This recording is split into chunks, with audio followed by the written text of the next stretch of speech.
Multimedia Mərkəzi Təhsil Nazirliyi nəzdində təhsil sisteminin informativləşdirilməsi idarəsində tədris prosesində sosial servislərin rolu mövzusunda dərmi masa keçirib.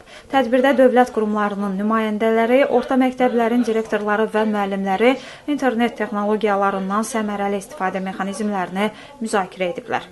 Azərbaycan İnternet Forumunun prezidenti Osman Gündüz dərmi masa iştirakçılarının diqqətini Azərbaycan təhsil sistemində sosial şəbəkələrdən kifayət qədər istifadə olunmadığına çəkib.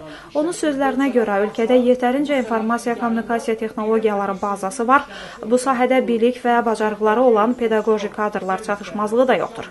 Bununla belə informasiya kommunikasiya texnologiyalarının təhsil prosesinə inteqrasiya səviyyəsi qənaətbəxş deyil. Ayın 9-da bizim bir həftəlik təlimlərimiz başlayacaq. Biz bir həftə müddətinə müəllimlərə, bax indi bu gəlirəm o slaytlara ki, sosial servislərdən birbaşa tədris prosesində necə istifadə etmək olar? Biz onu təlim keçib müəllimlərə öyrədəcəyik. Təxminən bir 30 müəllimə. Osman Gündüz sosial servislərin təhsil prosesində aşağı rolunun mövcud informasiya, kommunikasiya texnologiyaları məkanından qeyri-səmərəli istifadə, bu sahədə biliklərin səviyyəsinin aşağı olması və internetdə mövcud olan servislər haqqında məlumatın az olması, habelə müxtəlif fənlər üzrə elektron təhsil resurslarının metodik təminatının olmaması ilə izah edib. O, həmçinin qeyd edib ki, Azərbaycanda indiyədək təhsil prosesinin iştirakçıları üçün bələdçi ola biləcək tematik resurslar kataloqu da yoxdur.